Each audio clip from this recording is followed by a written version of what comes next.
Through the centuries, to leave Earth was an impossible fantasy. Then two rival scientists became locked in a race to realize that dream. Their struggle would make history. Fire! At the end of World War II, Russia and America raced to capture the secrets of Germany's rocket technology. Who's the brains behind all this? Werner von Braun was a rocket genius years ahead of his time. When he surrendered to the Americans, he brought with him his dreams for space. We had other rockets at the theoretical stage. In time, other rockets will leave Earth orbit altogether and explore other planets. But von Braun's vision had come at a price. Were you ever a member of the National Socialist Party? Yes, I was. And the SS?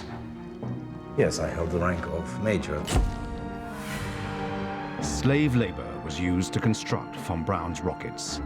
You were aware of the existence of the V2 mass production plant? You saw the conditions. Don't you imagine someone else would have done the work if I had refused? Unknown to von Braun, the Soviets had a space visionary of their own. Your confession. Sergei Korolev was sentenced to 10 years in the Gulag for crimes he did not commit. Once released, he became the chief designer of Russia's rocket program and was so successful that his very existence was hidden from the West. In the interests of state security, no one must know your identity. It must be as if you don't exist.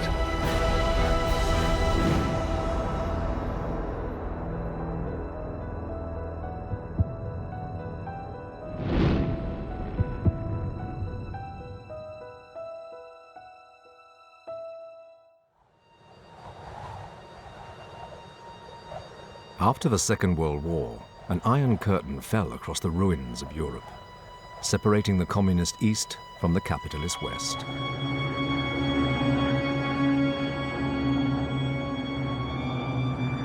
Two superpowers, America and the Soviet Union, became locked in a new arms race. The Cold War began as each side feared a preemptive nuclear strike by the other. In 1952, the Americans tested the most powerful weapon the world had ever seen, the hydrogen bomb. The year is now 1953.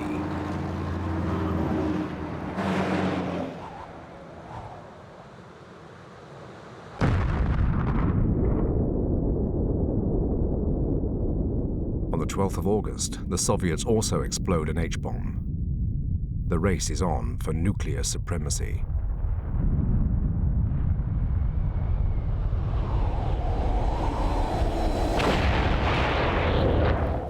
Congratulations, comrades. Good job, well done. May all such future devices explode successfully.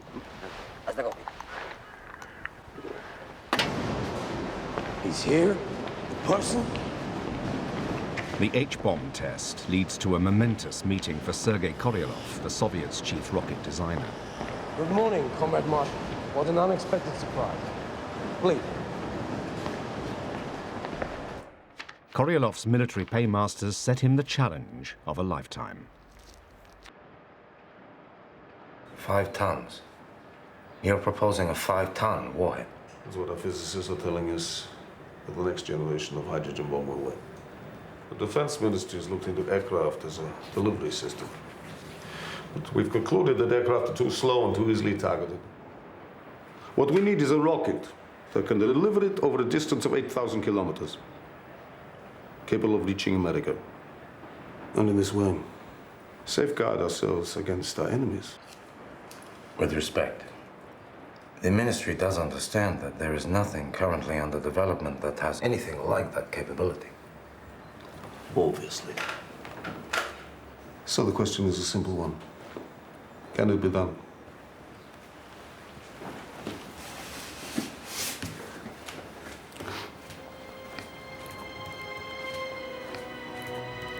Of course, Comrade.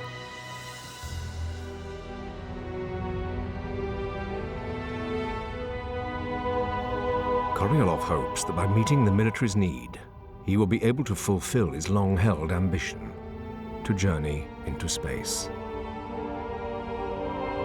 The first step will be to launch a satellite to orbit the Earth. Then manned spaceflight will follow.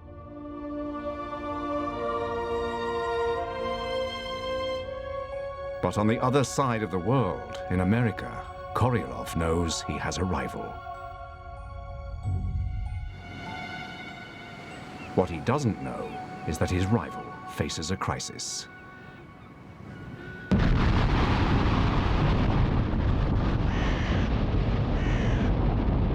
Restricted by the US Army to develop only small, short-range rockets, Werner von Braun's ambitions are crushed. Trajectory is stable, and gyros functioning normally. Von Braun has brought his team from Germany, hoping to pursue a space program. Bridge is clear. Good. We have hours of data collection ahead of us. Let's grab a short break. Besides, I have some news to pass on to you. But their employers, the US Army, have sidelined them. Are they serious? We're simply not a priority at the moment. They want the funds elsewhere. Nonetheless, I remain convinced they will see sense eventually. We'll get our shot. They're cutting back our funds even for military missiles. How are you going to convince them that we should launch a satellite? I don't see any evidence that they even want a space program. Until von Braun's team get a chance to build a bigger rocket, they have no hope of launching a satellite. You women have heard of jalopies, you've heard the noise they make, but let me introduce my new Rocket 88. Yes, it's straight, just one way. Everybody likes my Rocket 88. We are losing some of our best people. Money in the private sector is a powerful lure to an engineer with the right expertise. I don't know what else to try. The military just don't see the significance. The only people who've shown any interest in space are in Walt Disney's studio.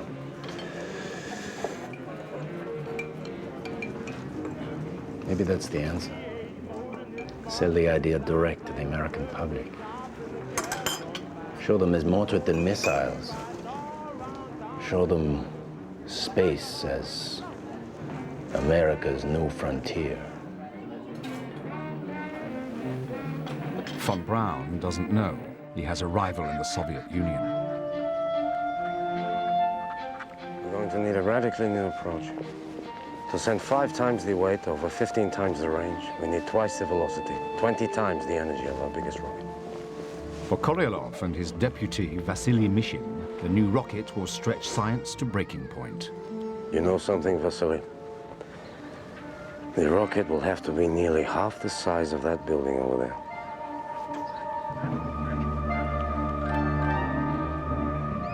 You're truly convinced of this? Hold your nerve, Vasily. And remember, when we have it built, we would finally be able to launch a satellite. Of course, you know who we'd have to work with. Glushko.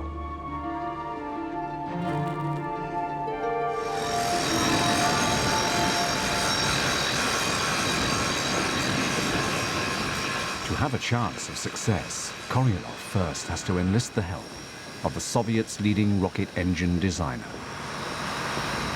One of the very men who had denounced him during Stalin's purges, Valentin Glushko.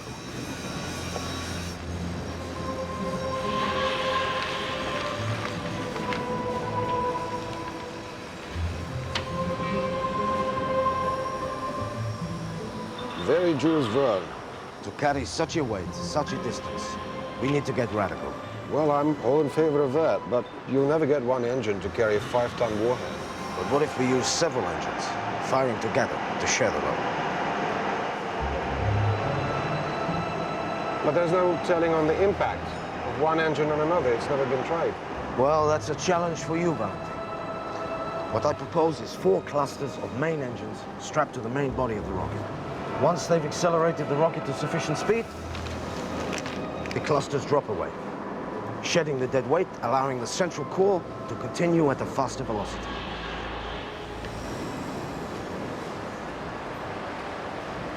Look, I need your help with these engines. All right, it is ambitious. But if we combine our forces, we just might make history. It's a huge gamble. But if they succeed, they will have the means to get to space. The engines will be my department, and mine alone.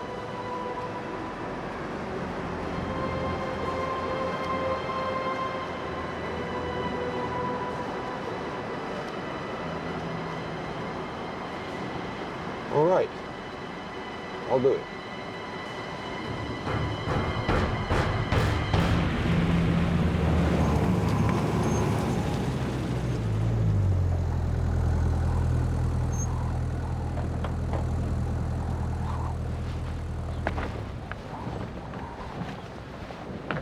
Koryalov's new rocket, designated the R-7, would be so huge, even its launch site has to be designed from scratch, at a remote site 1,400 miles from Moscow. Well, it's certainly bleak. Better get used to it, Vasily. This is going to be home. Marshal Mitrofan Nedelin supervises the project, reporting directly to Soviet Premier Nikita Khrushchev. 36 hours by train and dirt track. This rocket better be everything you promised, Sergei Pavlovich. The R-7 is a bold design, but the defense of the motherland deserves nothing less. I have a proposal that could be of great benefit to the military. This rocket has applications well beyond the delivery of warheads. Imagine being able to spy on any region of the Earth. It's beautifully simple. With our R-7 rocket, we could launch a small object into orbit fitted with a camera.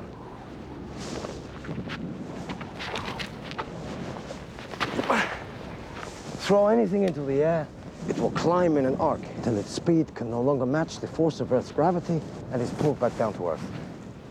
Stone or missile, the effect is the same. But with this rocket, we will have the means to throw something much faster and higher. Right out through the Earth's atmosphere. There, it will orbit the Earth, held in place by the balance of its outward speed and the force of Earth's gravity. Now, imagine if we launched our satellite like that. It would circle the planet, photographing everything we would want to see. Even those things the Americans would rather we did not see. They're not sleeping over there, neither are we. This is a military commission. We need to place nuclear warheads on American soil. We don't want spaceships. Von Braun is also on the offensive.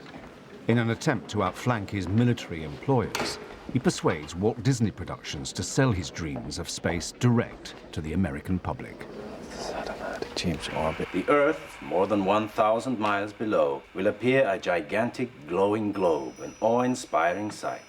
North America will look like a great patchwork of green and brown, stretching all the way to the snow-covered Rockies, bordered by the brilliant blue of the seas. On the Earth's night side, the world's cities will appear as twinkling points of light. The Earth itself will be framed by the absolute black of space. The real prize is the conquest of space. And if we don't do it, another nation, possibly a less peace-minded nation, will. With a high-powered telescope, you can see all points on the surface. You can see ships. And cut. Enthralling 40 million viewers on primetime television, Von Braun becomes a household name. And behind the scenes, things begin moving his way. Unlike the Soviets, the Americans secretly plan to develop spy satellites. As cover, they announce a peaceful scientific satellite program. The President today approved plans by this country of going forward for the launching of a small, unmanned, Earth-circling satellite in the region beyond the Earth's atmosphere. The news alarms Koryalov, afraid of losing his chance to be the first in space. Look at what the Americans are up to now. Look. They have von Braun, so we know they have the technological expertise. For all we know, they could be launching a spy satellite over Moscow within a month. May I suggest to the committee they give me permission to use the new rocket to launch a satellite? You're obliged to and will continue your work as ordered. No one is irreplaceable, comrade.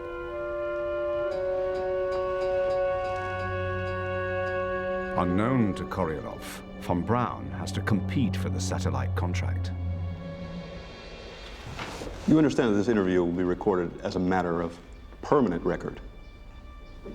He hopes his application to become an American citizen will improve his chances, despite his Nazi background. I only ever met Hitler twice. That is now firmly in my past. The FBI questioned von Braun's neighbors. Well, it's my opinion that he's an avowed member of the Nazi Party.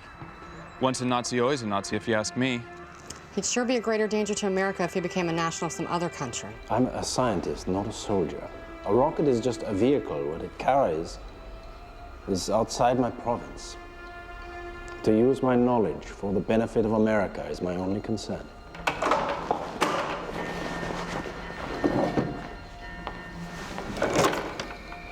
The subject seems to have little interest in political affairs. He is considered loyal to the United States. Based on this interview, I see no reason to doubt the subject's sincerity in applying for residence. Sign, please.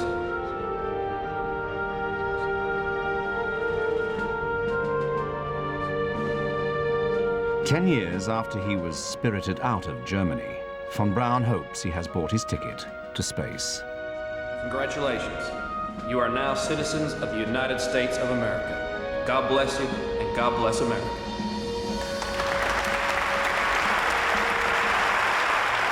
But his satellite bid faces stiff competition from the US Navy. Well, gentlemen, what do we think? In my mind, von Braun holds the ace card here. His team's certainly the best we've got. He has the greater expertise. So we're agreed then. Von Braun's our man. If I may speak frankly, I don't think we should be seen developing a rocket being modified from Nazi vengeance missiles by German engineers. America's first satellite launcher should be exactly that. An American product. Von Braun. Yes, Dr. Von Braun. I have some bad news, I'm afraid. I've been asked to inform you the U.S. Navy have been awarded the satellite contract. We're sorry. Thank you. Von Braun is back to square one, just when his Russian rival is on the verge of his biggest break.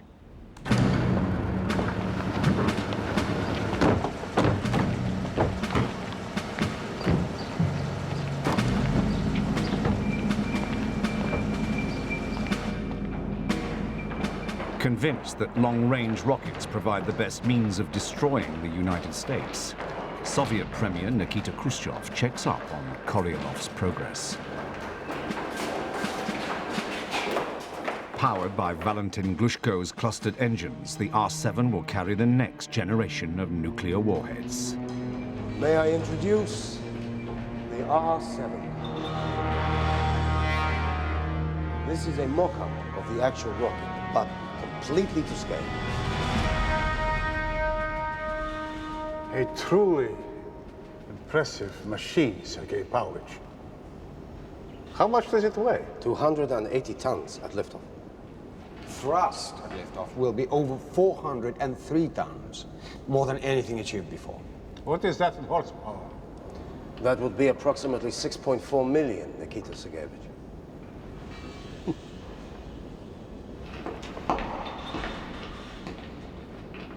We will run them off the production lines like sausages.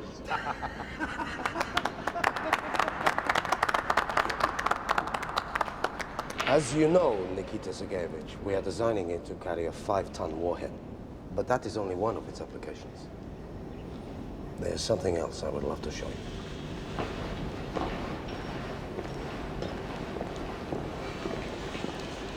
The R-7 provides us with a chance to make scientific as well as military history.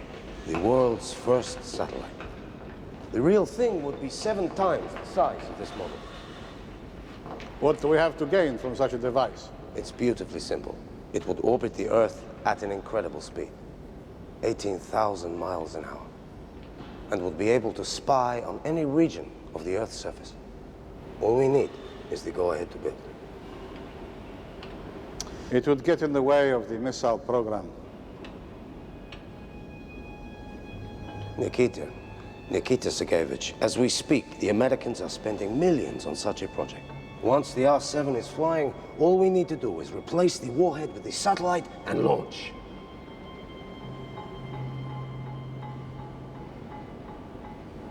So, the Americans have shiny new cars, and we have a shiny new satellite.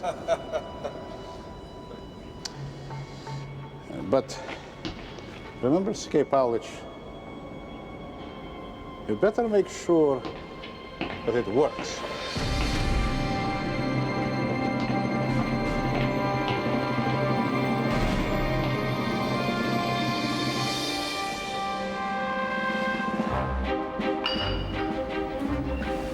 Comrades, to our satellite. To our satellite! With Khrushchev's blessing, Koryalov wastes no time starting to build his satellite, codenamed Object D. Dozens of different Soviet institutes are involved in the prestigious project. NII-885 radio guidance systems.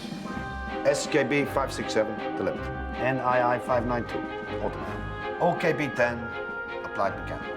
NII-4 ballistic and control measuring devices.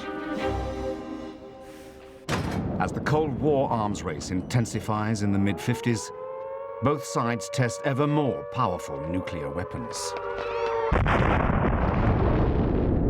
You know how bad sunburn can feel. The atomic bomb flash could burn you worse than a terrible sunburn. We all know the atomic bomb is very dangerous. Since it may be used against us, we must get ready for it. First, you duck, and then you cover. Remember what to do, friends. Now tell me right out loud. What are you supposed to do when you see the flash? Duck and cover. With the deepening crisis, the American military decide to build medium-range missiles. At last, von Braun is given funds, but to build a larger rocket to carry warheads, the Jupiter C. Although far less powerful than Koryalov's R-7, it could launch a small satellite. But von Braun still faces opposition. Then a firing squad of Hungarian soldiers took aim at the red star on the statue's pedestal. Please be informed that on the dates you intend for the test firing, inspectors will arrive and will remain throughout the test period. You know what this is about, don't you? They're checking we don't launch a satellite. They think we might do it accidentally. Well, we might. Mightn't we? Not with Pentagon inspectors around.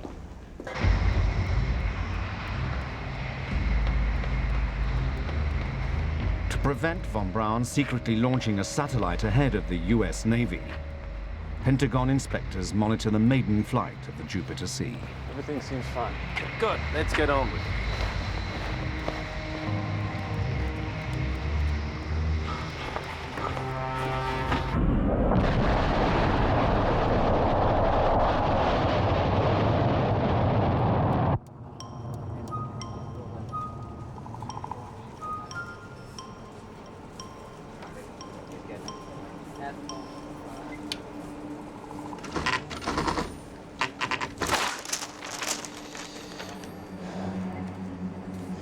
Range 3,335 miles.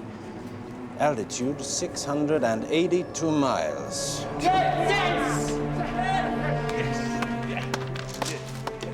That, gentlemen, is an altitude record.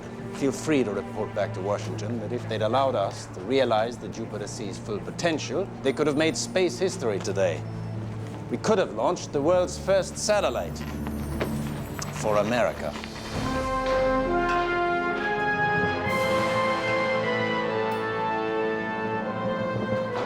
In the Soviet Union, all Koryalov's hopes of launching a satellite depend on the R-7 rocket and the clustering of its engines. If this first test of the flying cycle works, then your idea of clustering may very well be the way forward.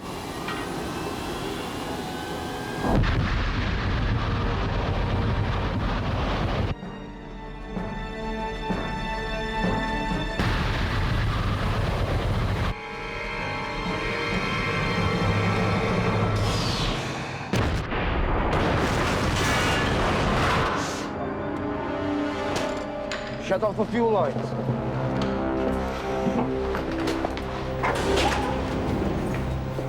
What do you think? Fuel line rupture.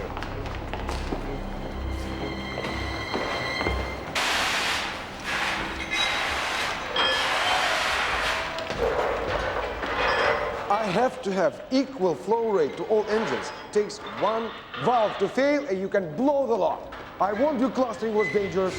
Look at it. One test, 4 engines ruined. I've only got so much manpower, so many parts. So what's your point, Valentin? You want innovation. Well, innovation takes time. Clustering was your choice. I'm not sure we can prove that clustering will ever work. Worse still, work on Koryalov's satellite, Object D,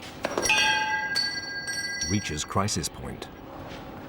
It's just too big. By 7 centimeters. Unless we remove the Geiger counter system, it just won't fit. Idiots. Idiots. Why don't they take our orders seriously? How the hell are we going to succeed if they don't look at our specifications? They are ignorant lumberjacks. They're not worth the bullets it would take to shoot them. And who's responsible for this? How much extra weight has this introduced? Anyone would think we have a goods train here, not a satellite. We should change it then. Make it lighter and simpler. Let's strip it to the bone, remove the scientific experiments. It will work then.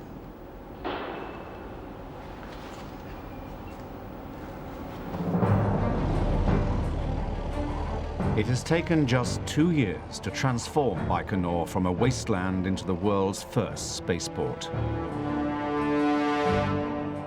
Despite the problems, Glushko finally delivers the first engines to the launch site. The engine clusters will provide thrust. Smaller, revolutionary steering engines will set the R-7's course.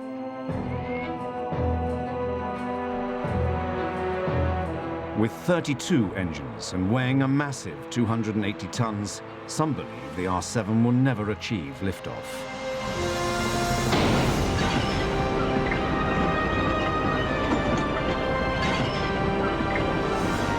If it does, Sergei Koryalov will get the chance to launch his satellite.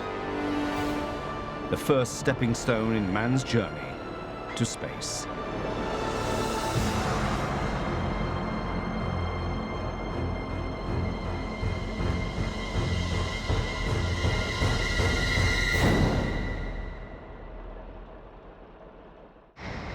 The Pentagon continued to reject von Braun's request to launch a satellite, despite the success of his Jupiter C.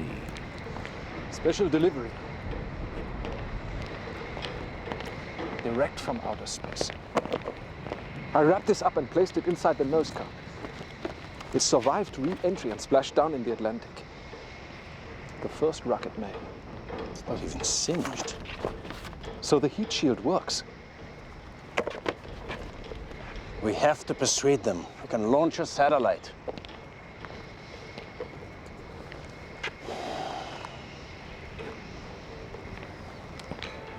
So why don't we divert some of the component parts from the assembly line? Keep them for later.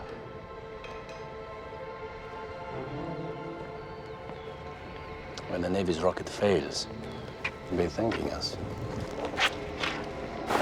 Von Braun risks court-martial by concealing parts of his rocket. Such is his determination to be ready if the US Navy fails. His rival is pushing ahead. All Koryalov has to do now is to test fly his rocket. But first, a long-held Russian tradition to christen the launch.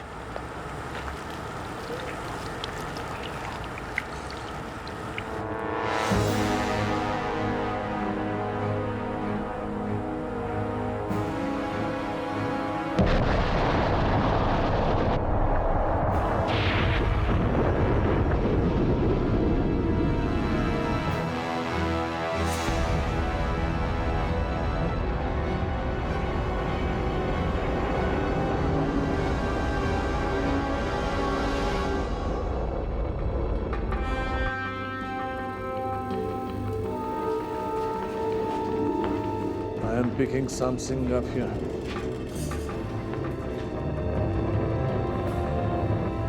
A lot of it. Could be a fire.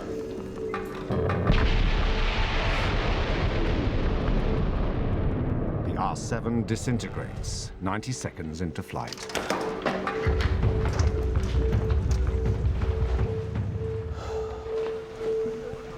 Likely cause? Possibly a fuel leak. An engine problem? There's absolutely no way of knowing that at this stage. There could be any number of contributing factors. Well, let's collect what wreckage we can. We'll soon find out.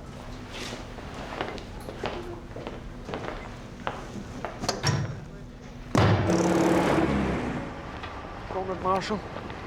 Oops. Sorry. One failed launch, 32 wrecked engines.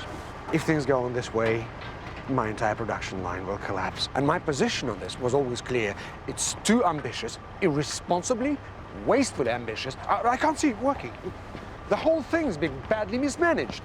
If I'd been in charge from the very beginning, I don't think we'd be in this mess now.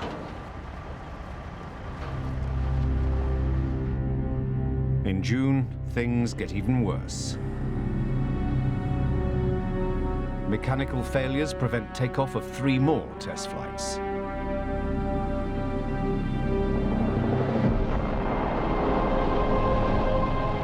In July, an R7 clears the launch pad.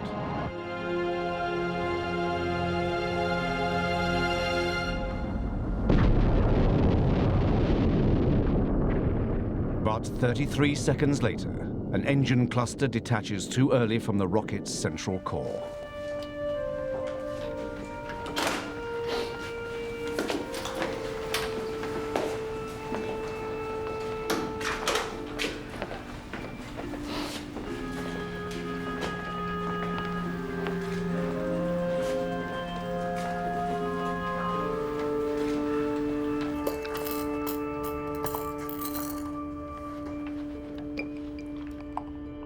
Feeling the strain, Sergei Pavlovich?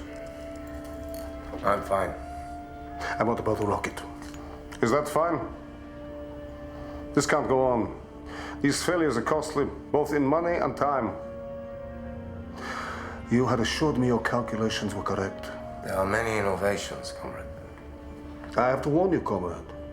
Carry on like this, and I'll shut down your entire test program and have the missile removed and reworked elsewhere.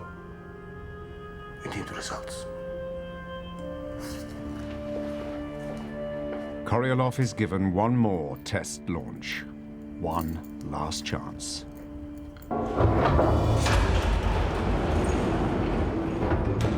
But his satellite has gone through a transformation.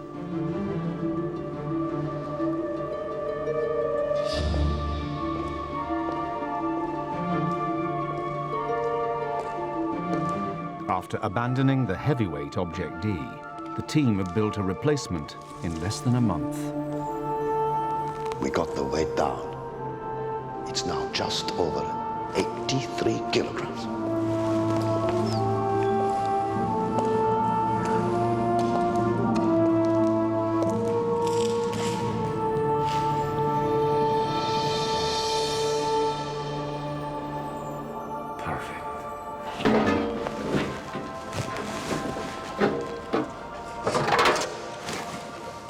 Stripped of all complex instrumentation, carrying just a single radio transmitter, it becomes known as the simple Sputnik.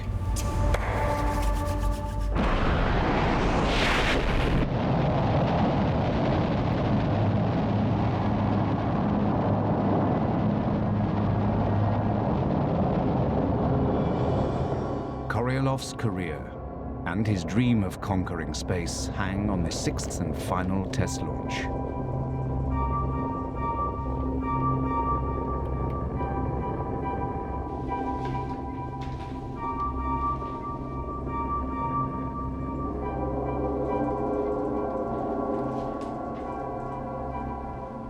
The R-7 flies over 6,000 kilometers. Further than any rocket ever before, hitting its test target in Siberia, Successful launch. flying far enough to reach America. Now you can have your Sputnik.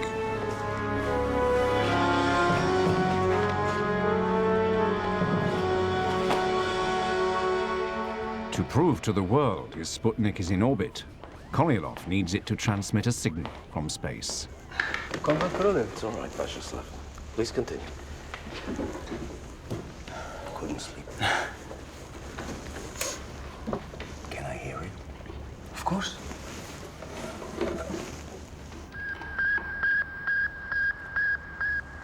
It's really very simple. It's just a single beep repeated at regular intervals.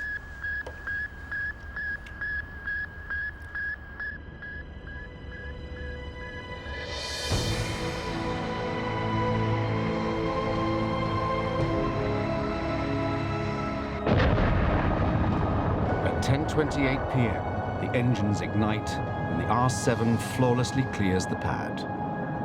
Not as a weapon of mass destruction, but as a carrier of one man's lifelong dreams.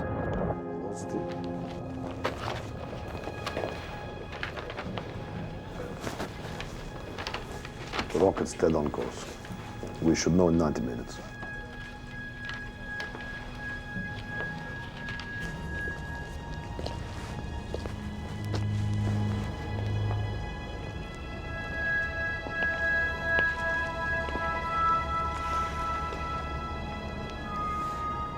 There's so much left to do, Vasily.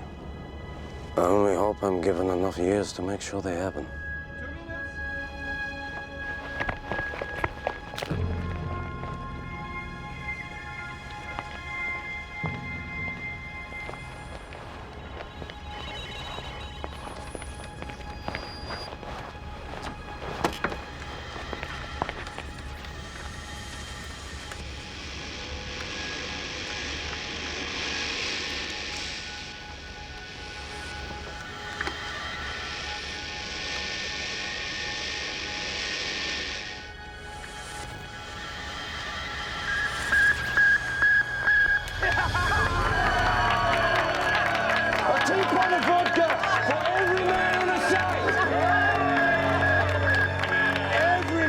At 3 minutes past midnight, Moscow time, Sputnik 1 becomes the first ever man-made object to orbit Earth.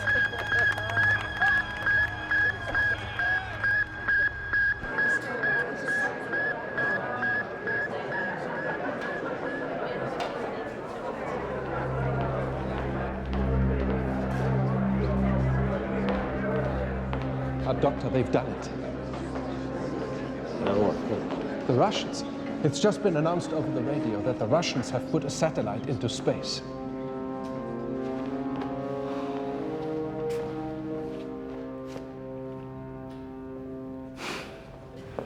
I was in a position a year ago to put a satellite up with my Jupiter-C rocket.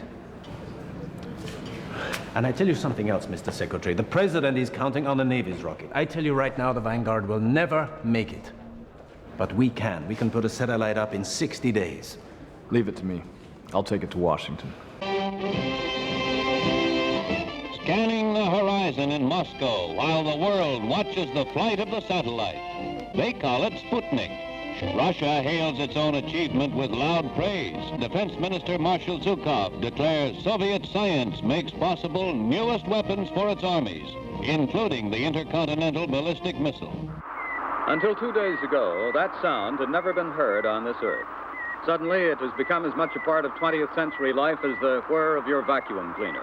It gets the American people alarmed that a foreign country, especially an enemy country, can do this, and we fear this. It's a devastating blow to American national pride. President Eisenhower is immediately under pressure to close the so-called missile gap. Mr. President, are you saying you are not concerned about our nation's security? As far as the satellite itself is concerned, it does definitely prove the possession by the Russian scientists of a very powerful thrust in their rocketry. Unknown to the Americans, Korylov is poised to launch a second Sputnik, this time with a passenger.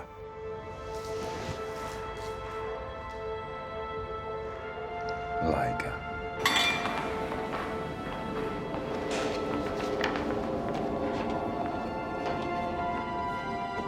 Once sealed inside a makeshift capsule, Laika sits on the pad for 2 days while the R-7 is fueled beneath her.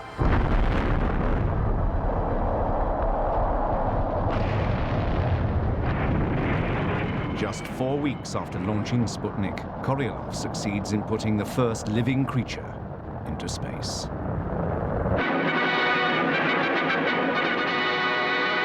The Soviet Union has launched a second Earth satellite. Do you admire the Russians for doing it or not? No, definitely not. I said we should have been the first ones to have it, if there's such thing. This satellite should be long remembered as a symbol of the torture the animal world must go through. And I don't mean to be facetious at all, but there's a female up there circling Mother Earth. Laika survives just over 5 hours in orbit before dying of heat exhaustion. What do you think about America not being able to do the same? If I was in military service and fell down on a job like that, I could stand a court-martial. Somebody's falling down on a job. Ironically, with another Soviet coup, von Braun finds himself blamed for the American failure. Dr. von Braun, what is your current assessment of the Soviets' missile capability? Based on recent events, I would say the Soviets have the capacity to put a hydrogen warhead on Washington today. You're in charge of the Army's missile program. Any responsibility for a missile lag must rest squarely with you. You yourself could have informed the President and Congress that we were not making satisfactory progress under your direction.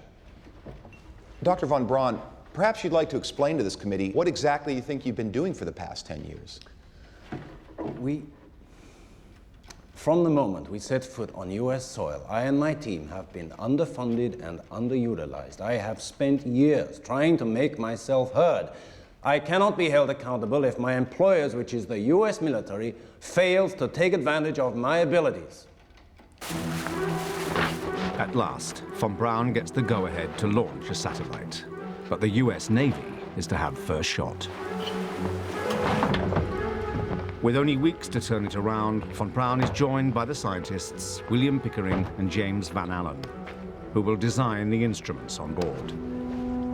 I can't persuade the Pentagon to let us launch our satellite before the Navy, but I want to be ready as soon as they've had their go.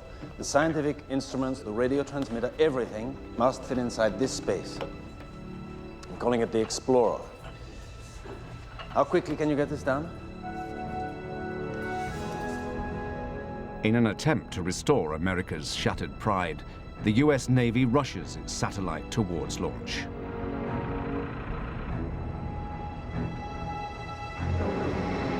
The Vanguard rocket has never been tested before, but the world's media are promised that the launch will be the biggest TV spectacle in history.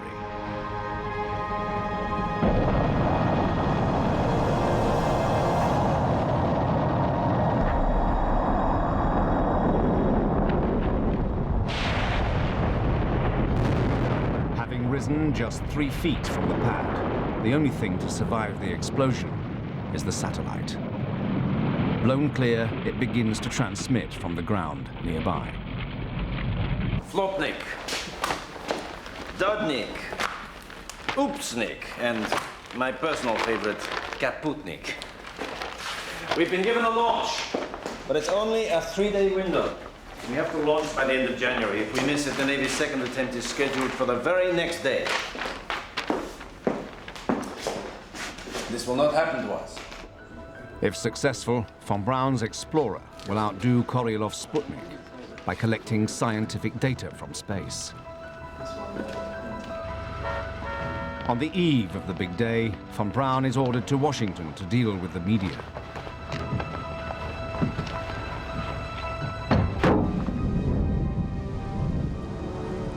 But for 2 days, bad weather prevents the launch.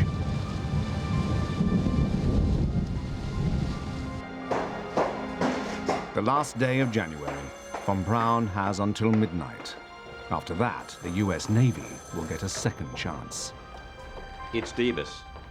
This is a crazy way to do business, launching rockets by telephone. Kurt, tell me this is good news. We just got word from the weather office. Winds have dropped, and we're ready to go. At last. Good luck, Kurt. I only wish I could be there.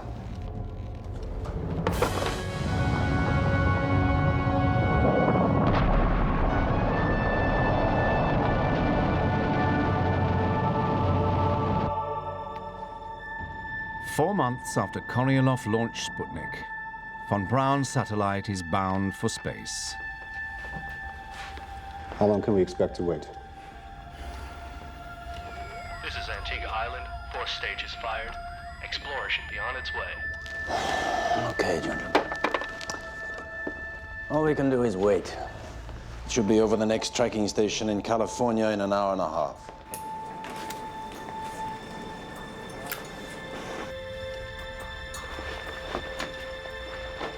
Until its radio signal reaches the tracking station in California, von Braun will have no confirmation that Explorer is actually in orbit. There is a 90-minute wait.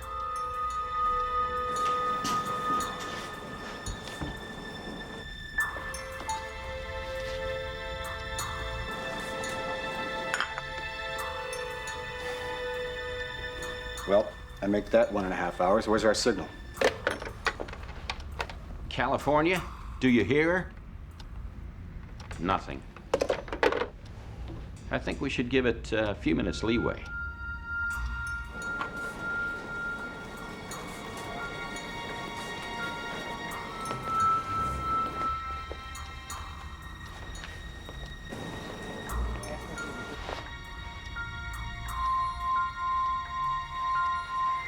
Werner, what happened? Do we have a satellite or don't we? Pickering. We did? Gentlemen, made it to space.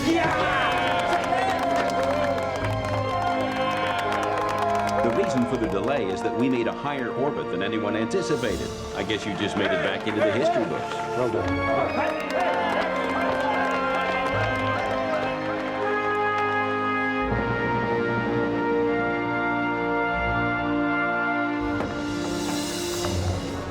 Gentlemen, I am proud to announce the successful launch of Explorer 1, America's first man-made satellite into Earth's orbit last night. I have long seen my purpose in life as the promotion of space flight. Well, today we have answered the Soviet challenge, and in doing so, opened the gates to the heavens. At last, von Braun has a satellite. Are we happy with the dimensions? But still no idea of the identity of the man who has beaten him to it. Apparently, the Americans have evened the score. It would appear that we are in a race to space. A race that we, of course, intend to win.